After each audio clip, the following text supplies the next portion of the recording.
Bonjour à tous, ça y est, c'est parti aujourd'hui pour une grosse vidéo autour du potager. Donc en vue de la préparation des vacances, installation du système d'arrosage, récolte, désherbage, plantation et beaucoup d'autres choses. Je vous montre ça en vidéo, c'est parti. Donc c'est parti, on rentre dans la serre. Donc la serre, toujours cette arche pour l'instant, pas mal de feuilles. Mais on continue d'être attaqué par le mildiou, on peut en voir un peu partout. Hein. Cette feuille-ci, ensuite j'en ai une certainement juste à côté de moi, bien révélatrice. Voilà, par exemple. Donc ça c'est encore le mildiou, donc j'ai commencé à effeuiller, vous pouvez voir ici, vraiment dans le coin de la serre. Donc effeuiller, enlever les feuilles, en vue de contenir un peu le mildiou.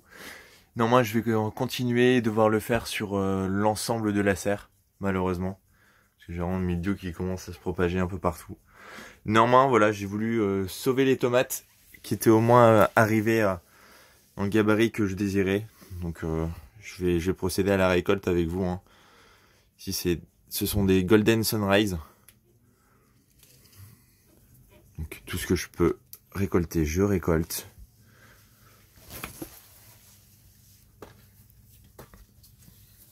Ensuite, c'est une Roma. Qu'est-ce qu'on peut encore trouver pour faire notre bonheur? Ici, ce sont des miels du Mexique. Hop. Voilà. Ici, j'ai des marmandes. Ce qui est plutôt pas mal, j'en ai 4. Donc les marmandes sont vraiment assez précoces comme tomates. Donc ici en Ile-de-France, c'est plutôt pas mal. Celle-ci aussi. Donc il en reste pas mal. Hein. Donc on peut le voir ici. Donc, je vais essayer encore une fois d'effeuiller comme je le disais. Ici. Hop. Ça c'est une variété Prince Noir. Donc elle est rouge, mais on voit ici il y a une petite zone sombre. Donc ce sont les Princes Noirs. Et voilà, je vais vous montrer un exemple de tomate. Donc là, de plant qui ne servira à plus rien. Je pense pas qu'il va arriver à maturité. Donc on peut voir le mildiou sur une des feuilles qui est ici. Derrière, c'est complètement la branche. Et là, un fruit qui est atteint. Donc là, je pense que je vais rien en tirer. Et également ici, on peut voir la tige principale. Par là, le botrytis, j'ai l'impression. Bon, quoi qu'il en soit, c'est un champignon.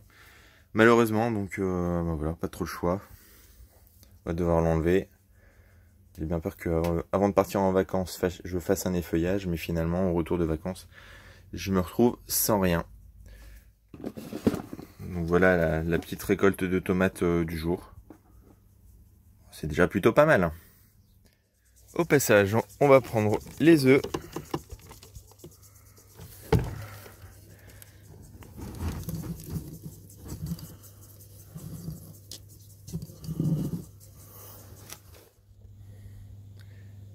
Et voilà, sortie de la serre. On va faire une visite pour une fois de l'autre côté du potager, donc près de la maison. Donc on a ici un pied de courge vive des tempes. Donc c'est qu'un seul pied ici, hein, on peut voir ici démultiplié en deux. J'ai coupé l'extrémité, on peut voir ici le fruit femelle. Et une fleur ici, mâle, donc unique. La problématique ici avec ce pied, c'est que j'en ai mis qu'un seul, hein. C'est un pied qui me restait. Donc il se développe très bien, sauf que pour l'instant il ne fait pas de fruits, même s'il fait 5 à 6 mètres de long. Donc il longe les fleurs, c'est plutôt sympa, c'est agréable. Ouais, ça c'est l'endroit où je l'ai planté. Ensuite, j'ai ici un pied de noir de crémé. Donc il a été bien effeuillé, je vous l'ai montré lors de la vidéo précédente. Et on a toujours des attaques de mildiou. Voilà, je vous en montre. Ici par exemple, donc ça dans le jardin, je continue à enlever toujours pour sauver encore une fois ce qui peut être sauvé. Donc ça c'est un pied qui a été le plus touché. Ensuite on continue ici sur la 4e parcelle, donc c'est la parcelle qui est un peu ombragée. Donc de ce côté-ci j'ai mis les choux, donc en remplacement des pommes de terre. Donc on peut voir ici des choux-fleurs, des choux cales. J'ai également des choux romanesco qui sont ici, donc ils sont quand même assez développés lorsque je les ai plantés. Hein. Donc j'ai mis un filet anti-insectes justement pour pouvoir d'éviter que les ravageurs se rentrent à l'intérieur, en particulier les papillons qui viennent pondre sur les feuilles.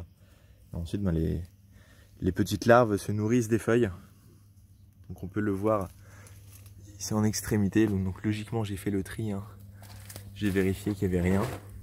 Et voilà, on voit bien ici, extrémité des feuilles, ça a été mangé. Donc voilà pourquoi je mets simplement le filet. Et ensuite, je mets des œillets d'Inde pour le côté olfactif et pouvoir repousser éventuellement les ravageurs. Donc c'est simplement monté sur des arceaux, hein. Le filet est monté sur des arceaux achetés en jardinerie ou dans des grandes surfaces de bricolage, hein. Donc ça c'est des tubes d'électricité qui reviennent à vraiment rien. Donc d'un côté je viens simplement, je peux le voir ici, mettre un petit piquet sur lequel je fais un nœud au niveau du filet avec un fil de fer. Et ensuite je tends de l'autre côté en faisant la même chose.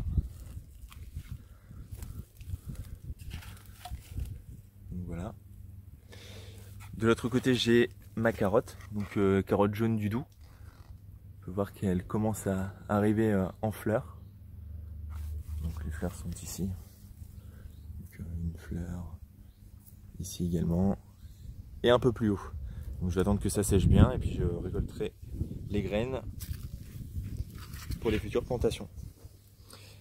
Ici j'avais des plants de haricots. Donc j'essaye d'optimiser chaque espace, hein. J'avais un petit espace ici de 20 cm². Et pour l'occasion, j'ai encore une fois planté des haricots violets, hein, grimpants, qui vont s'accrocher sur le grillage.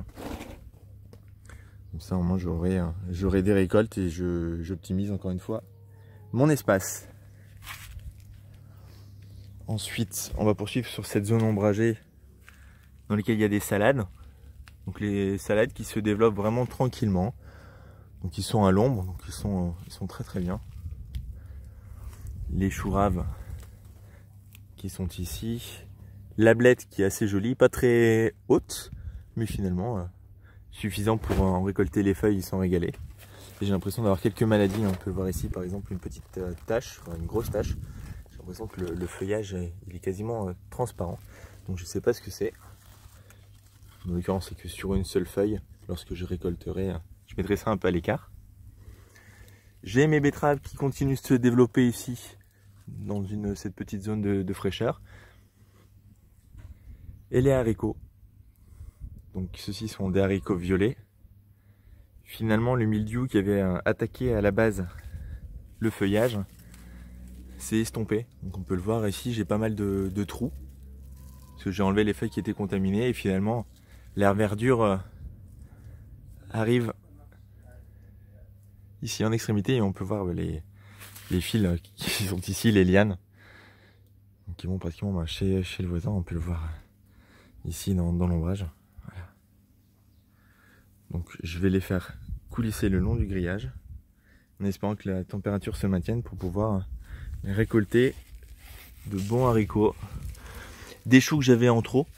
Donc ici c'est un chou romanesco. Ici un chou kale, on reconnaît bien avec ses feuilles un peu recroquevillées.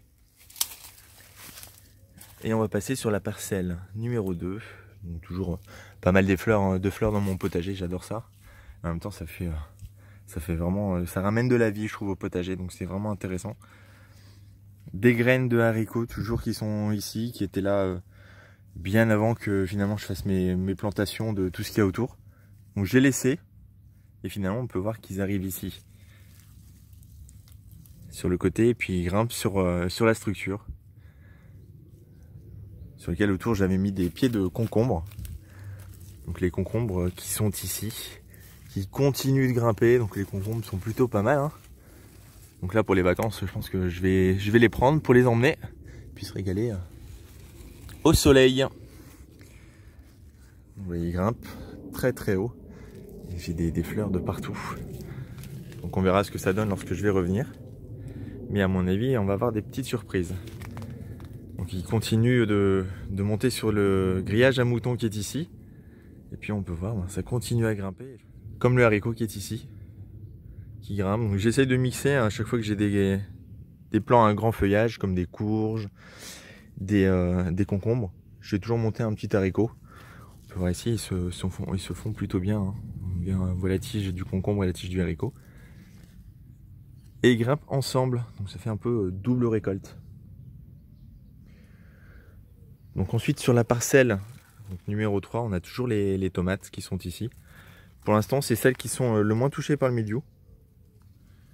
Donc, on a vraiment de grandes grappes, donc on peut voir ici. Voilà, tout des tomates. Donc ça c'est une tomate Roma, sur laquelle j'ai eu le mildiou. Et on peut voir ici, alors je vais essayer de me rapprocher. Voilà, sur la tige principale, vous pouvez voir un peu le côté noir. Et du coup c'est le champignon qui se propage, que ce soit mildiou ou une autre maladie, hein, ça reste un champignon. Donc j'ai essayé de mettre du bicarbonate de soude dilué dans de l'eau, hein, une cuillère à soupe, dans 1 litre d'eau. Pour voir si justement ça freine un peu la propagation et si ça va me permettre de poursuivre en tout cas les récoltes. Donc toujours les tomates qui sont ici. Donc toujours de belles tomates. Ici ce sont des Saint-Pierre. Donc il y en a vraiment partout. Ici, dès qu'il commence à mûrir, on peut le voir, hein. Rouge. Les carottes qui sont au pied, donc ils continuent à bien se développer. Pour le coup, je continue à bien regarder que j'ai pas de mauvaises herbes. Donc en l'occurrence ici j'ai une mauvaise herbe, voilà, je l'enlève pour éviter que ça fasse concurrence et pour vraiment laisser de la place à mes carottes et que les nutriments aillent vraiment sur la racine plutôt que sur les mauvaises herbes qui sont à côté. Ensuite ici c'est le plant de tomates cerises avec ce pied qui est énorme. Donc on a l'habitude de le voir, hein, sur mes vidéos. Donc là on a au moins, je sais pas, 5 kilos. Donc c'est très très joli. Et on commence à en voir d'ailleurs ici. Voilà. Donc la jaune orangé. Qui sont... Allez, on va en prendre une pour le plaisir. Vraiment sympa. Donc ça c'est les oranges centiflores. Tout ce qui est centiflore, c'est celle où vraiment on a des bouquets, comme son nom l'indique, par centaines. Donc c'est vraiment très très sympa. Ensuite, j'ai des noix de Crimée. Donc sur un seul pied, on peut voir ici à la base. Donc j'ai un seul pied qui est ici. On a quand même beaucoup de tomates. Donc j'ai une grappe là, une deuxième, une troisième, une quatrième, une cinquième, une sixième ici. Et ça continue, j'espère en avoir d'autres. Donc voilà. Ensuite, j'avais mis une blette, donc une blette rouge qui elle n'est pas montée en graines ici, contrairement aux autres, hein, je vous montrerai dans le potager.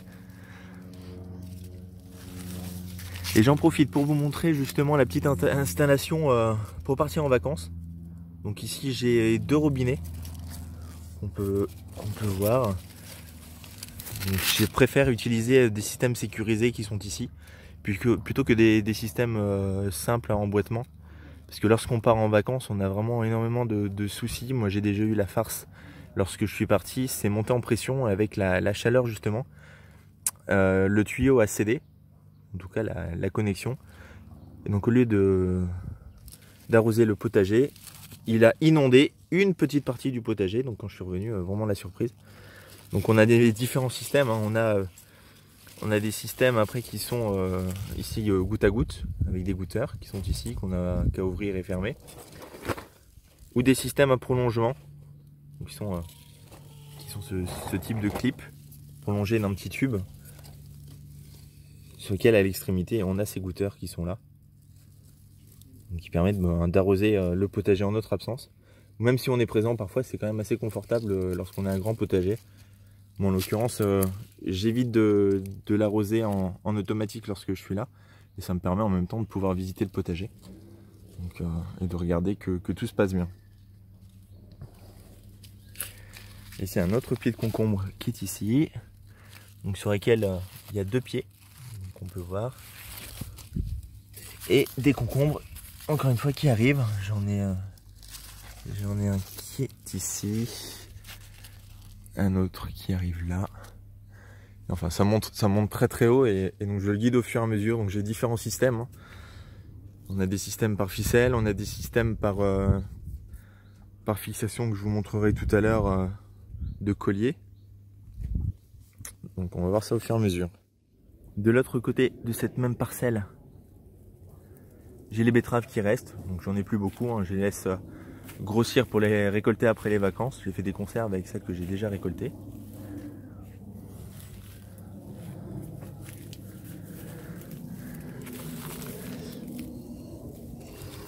Voilà les tomates. Et ensuite j'ai toute la partie qui est poivron. Ici j'ai 3 pieds de poivron chocolat. On a déjà fait des récoltes, hein. On peut voir celui-ci qui est prêt. Donc voilà la couleur définitive, hein, vraiment couleur chocolat. On a le deuxième poivron sur le pied qui est ici. Et de l'autre côté, j'en ai encore une fois vraiment pas mal. Donc ici marron qui a maturité, je vais récolter pour les vacances. Un deuxième, un troisième ici, un quatrième de l'autre côté. On a également donc un cinquième, un sixième ici, un derrière tout au fond. Voilà à peu près 10 poivrons sur le pied. Tout comme ici où on peut voir 1, 2, 3, 4, 5, 6. J'en ai un septième ici. Donc voilà, de quoi se régaler. Et pour l'instant, contrairement aux tomates, pas de mildiou sur les poivrons, ni sur les aubergines. Je croise les doigts. Mes céleris raves qui sont ici. Donc les céleris raves avec un pied de tomate qui a poussé tout seul.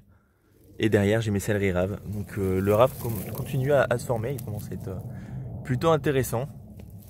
Donc pareil de l'autre côté. Donc je vais le laisser pour l'instant, mais il est vraiment costaud. On verra ça ensemble lorsque je récolterai. Donc d'ici je pense 3 semaines, voire 1 mois maximum.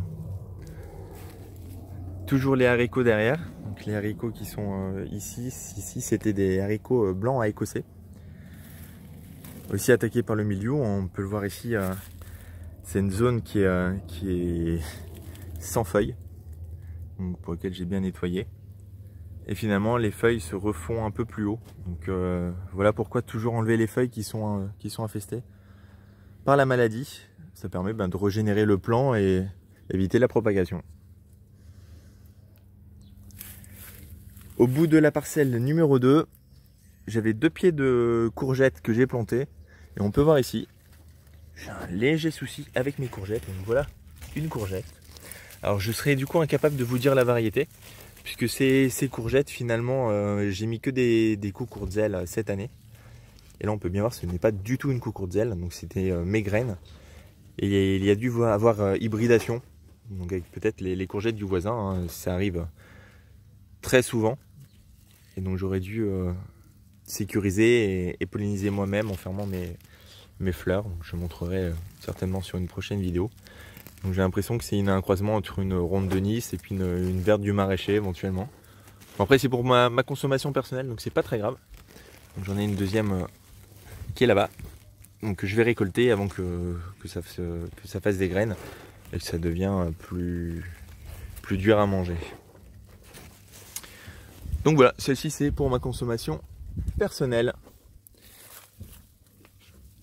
J'en profite pour vous montrer les fruits, les courges, donc les courges violina qui sont ici. Donc là, on voit bien le fruit, hein, la fleur mâle femelle qui va s'ouvrir.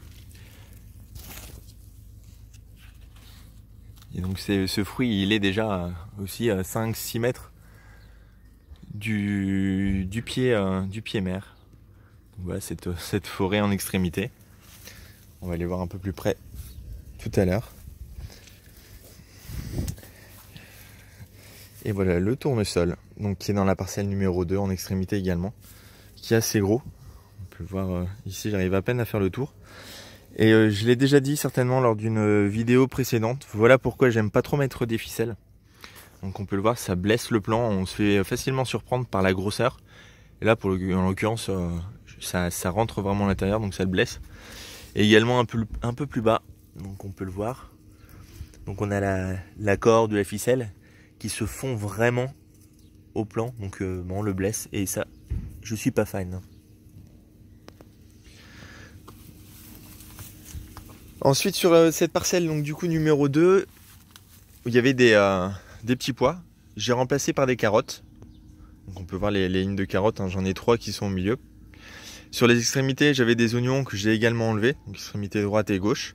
Et j'ai remplacé. Donc j'ai remplacé l'extrémité droite par des haricots. Donc des haricots violets à rame, que je vais tutorer au fur et à mesure. Donc j'ai simplement retravaillé ma terre parce qu'elle était très très sèche. J'ai affiné tout ça, j'ai amendé, donc des engrais. Ici j'ai amendé avec des granulés de fumier de cheval. Ensuite j'ai positionné mes graines, j'ai rebouché, un bon arrosage. Donc à peu près 1 cm, 1,5 cm maximum de profond. Et de l'autre côté, j'ai mis des betteraves.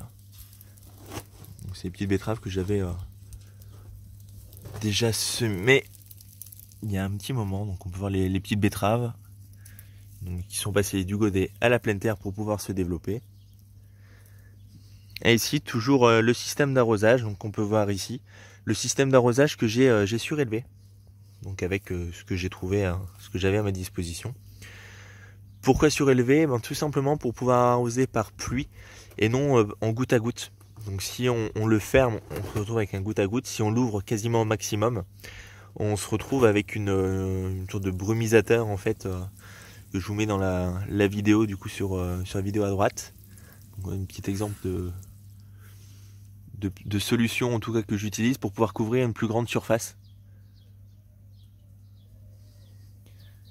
Et donc avec simplement 2 lignes, j'arrive à arroser quasiment 1 mètre, 1,20 m en largeur de parcelle. Donc voilà en extrémité j'ai également des plants. Donc ici c'est la betterave que je vais bientôt pouvoir récolter d'ailleurs, hein, qui commence à être plutôt sympa. Les mange-tout qui sont ici. Donc toujours accolé au grillage, hein, qui me permet de palisser. Et sur l'autre extrémité, j'ai les concombres. Les concombres où j'avoue j'ai du mal à les guider. Parce que j'ai par exemple ici l'extrémité qui m'a échappé. Donc, je l'ai retrouvée à terre et maintenant qu'elle est prise un peu dans les manches-tout, et bon, on l'a refait grimper au niveau du grillage, donc qui est ici. Donc après c'est pas gênant, hein, c'est pas du tout le même feuillage. Ça va très bien monter ensemble. Mais voilà, on ne sait pas forcément où est-ce qu'on va retrouver nos extrémités de tige, donc bien suivre et faire un petit tour du potager très régulièrement. Et donc sur cette extrémité, on a encore des concombres. Je pense qu'on va en manger pendant pas mal de temps et en faire également plaisir aux voisins. Donc voilà, on va à l'extrémité qui est ici et on verra où est-ce que se retrouve la cime justement du plan lorsque je reviens de vacances.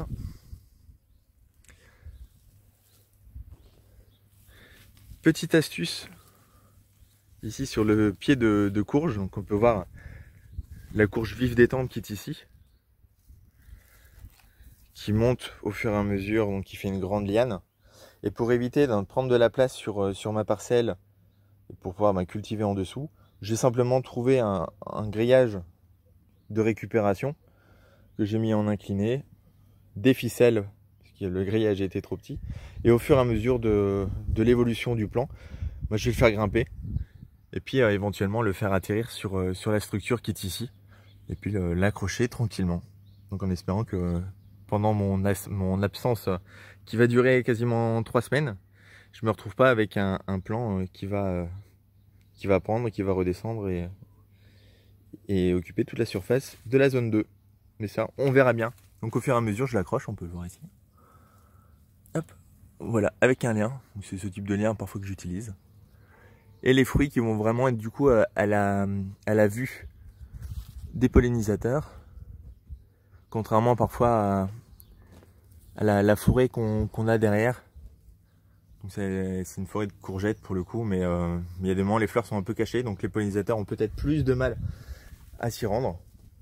Donc parfois je le fais à la main, mais en tout cas ça me permet de faire ma visite quotidienne du potager. Ici ce n'est pas des concombres, mais ce sont des courges, les courges vives d'Étampes. Donc on peut voir un fruit à terre par exemple ici. Et on a quand même des tiges qui sont énormes, je vais devoir les reguider. Donc il y a celle-ci qui est tombée. Donc on va la faire grimper ou éventuellement pour le côté esthétique, je pourrais très bien la ramener avec une ficelle au niveau du tournesol. D'ailleurs c'est ce que je pense faire. Donc pour m'en servir en tuteur et puis aérer encore une fois les plants. Donc je vous montrerai ça justement lors de la prochaine vidéo, voir l'évolution et comment la courge s'est fondée sur le tournesol.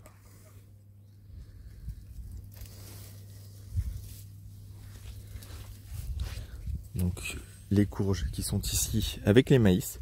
Donc on peut voir que finalement le maïs qui est ici est assez joli. Et il profite vraiment de l'ombrage. On va voir les grandes feuilles quand même de ces courges. Donc il est assez vert et puis il garde l'humidité. C'est-à-dire qu'un maïs il est assez gourmand en nutriments mais surtout en eau. Donc ça permet de garder l'humidité sans forcément avoir un très gros paillage. On voit les fruits qui sont en formation ici. Donc dès qu'ils qui ont été avortés, mais c'est pas très grave. J'aurai suffisamment de fruits par la suite. Enfin, mes 2 pieds ici d'aubergines, donc qui ont eu du mal avec les températures et l'humidité, mais finalement on peut voir les aubergines qui arrivent. Donc une aubergine, 2, 3, 4, un petit peu sur les côtés, quelques fleurs. Et donc j'ai commencé un petit peu à étêter parce que je suis dans le nord de la France, en Île-de-France. Donc les aubergines pour qu'elles puissent maturer tranquillement et arriver à point. J'étête le haut, comme ici, sur le 2e pied, on peut voir, j'ai étêté ici. Non, moi je vais garder quelques fleurs si j'ai pas beaucoup de fruits. Comme j'ai beaucoup moins de fruits sur ce pied-là, je vais en avoir voilà, 3 ou 4. Mais j'avise en fonction, moi justement, de la grosseur de mes fruits. Puis on peut voir les maïs qui sont derrière. Pour lesquels on a déjà récolté le premier maïs. Donc voilà, ici. Donc les premiers maïs commencent à arriver. Et les courgettes qui sont ici, donc on continue à récolter. Ça c'est les courgettes, ça ne s'arrête plus. Alors celle-ci, on va la prendre ensemble. Elle commence à être assez costaud. Et voilà, bon, c'est quand même plutôt pas mal.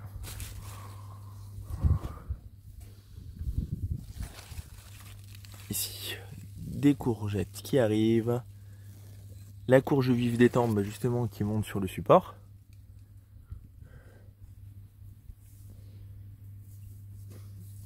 Quelques haricots qui ont résisté. On peut commencer à voir les premières fleurs s'occuper de se développer.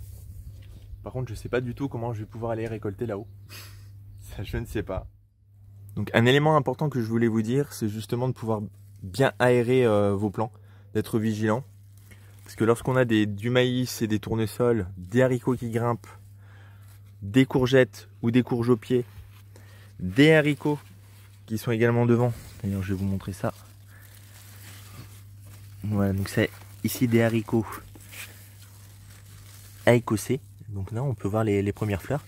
Elles se retrouvent en dessous des feuilles de courgettes. On se fait toujours surprendre. En tout cas, moi le premier.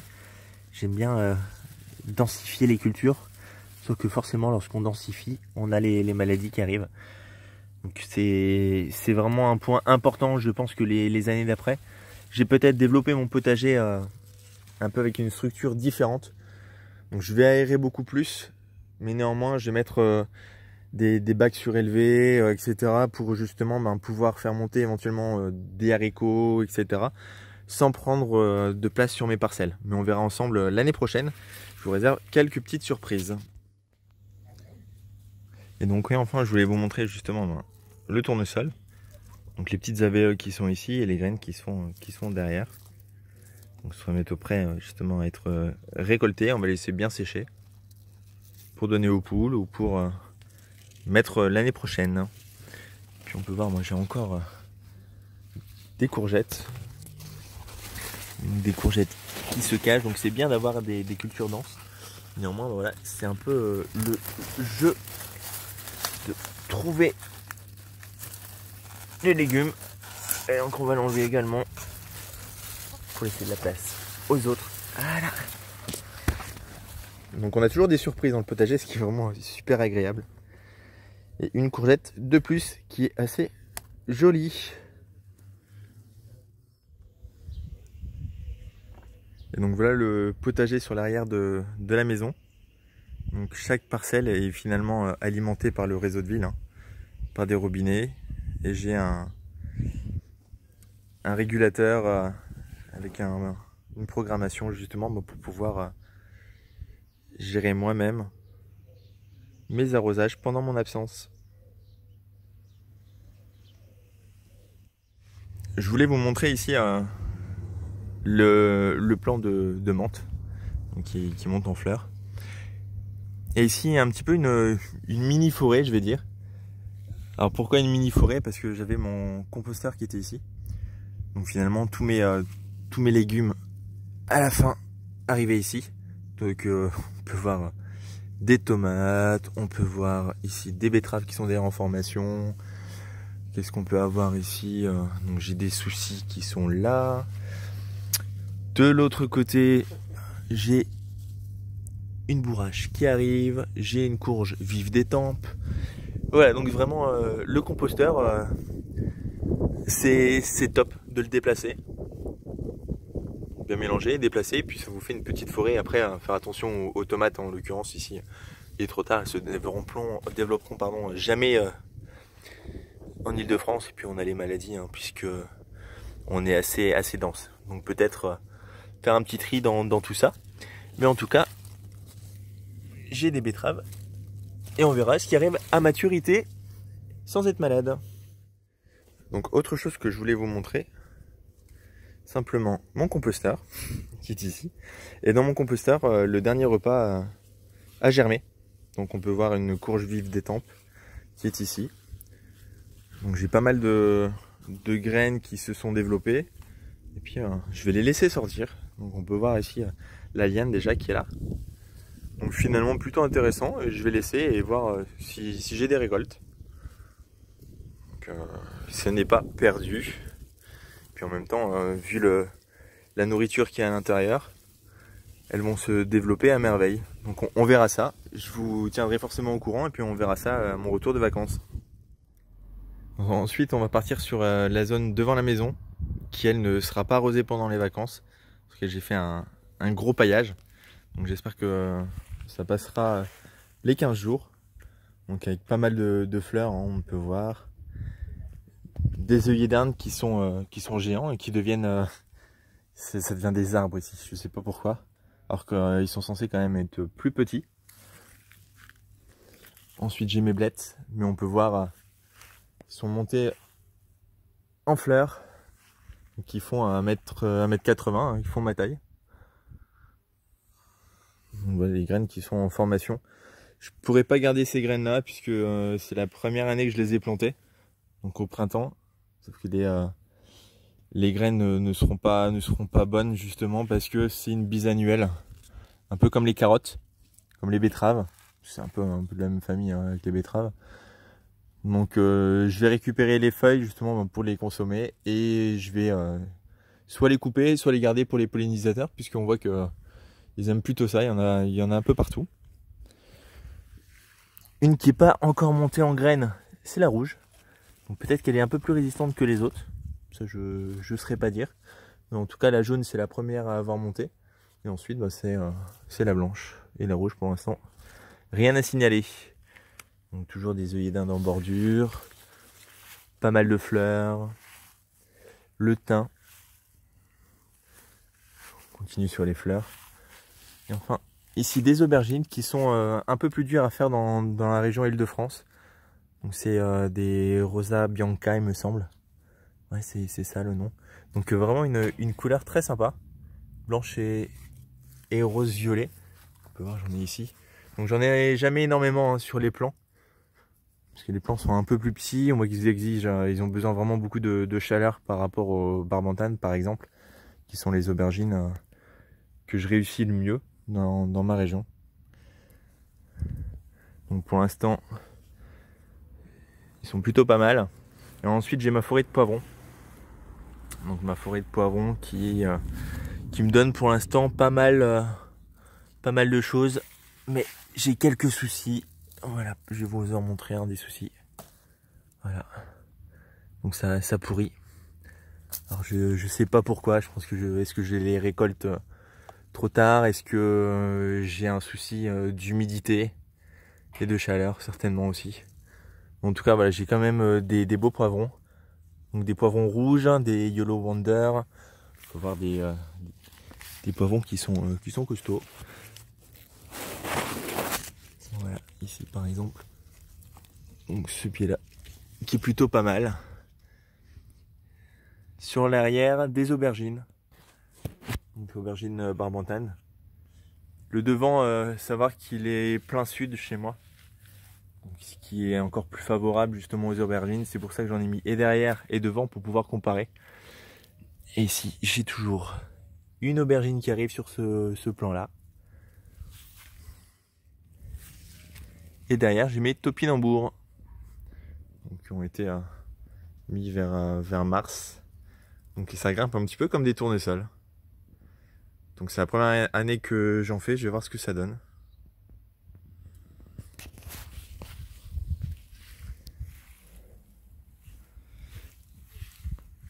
Donc, quelques salades qui montent ici en graines, mais pour lesquelles je vais pas récolter, elles étaient assez petites, elles ont pas paumé. Donc c'est encore une fois plus pour les abeilles. Voilà les fraises. Donc qui sont pas si mal non plus, hein. On peut voir ici. Elles rougissent, elles sont plutôt pas mal. Mais néanmoins, en plein soleil, c'est forcément plus dur pour elles. Et là, on peut voir les stolons. Je vais vous montrer ça. Donc, qui sont ici. C'est on va dire des bébés fraisiers. Et ceux-ci, je vais pouvoir les mettre dans des pots. On verra ça lorsque je reviendrai de vacances, parce que j'ai vraiment pas le temps pour justement faire les dupliquer. Et toujours, ces œillets d'Inde que je trouve vraiment très jolis. Quelques pieds de pois chiches. Donc je me suis dit cette année je vais essayer. C'est vraiment pour le fun. J'en ai quelques-uns. J'aurais certainement pas assez pour me faire un couscous, mais bon, c'est le but, c'est d'essayer. Mon jasmin qui donne une odeur vraiment fantastique. Et je vais vous laisser deviner la variété lorsque je vais vous montrer la grappe. Et voilà. Donc c'est une centiflore, une black centiflore cette fois-ci. Donc comme la orange, qui donne des grappes par centaines. Il y en a vraiment partout. Et pour l'instant, ce pied-là, il avait été attaqué par le mildiou. Et je pense avoir de la chance. Je touche du bois. Et j'ai enlevé les feuilles. Et à voir, il est assez résistant justement au milieu. C'est l'avantage de faire justement plusieurs variétés, c'est que on en a certains qui sont plus résistants et comme ça je peux prévoir et éventuellement mettre des variétés qui sont plus résistantes ensemble. Donc qui part dans tous les sens, il va falloir que je les attache. Et celui-ci qui fera le plaisir à mon avis des personnes qui passent en face de la maison. Et voilà pour ce grand tour du potager, j'espère que ça vous a plu. Donc je vais vous dire à peu près dans 3 semaines, ça y est, je pars un peu me ressourcer, je vais laisser le potager se développer un peu seul. Et puis on verra lors de mon retour comment il s'est développé et constater soit les dégâts, soit les réussites ensemble. Je vous dis un bon week-end, salut, ciao ciao.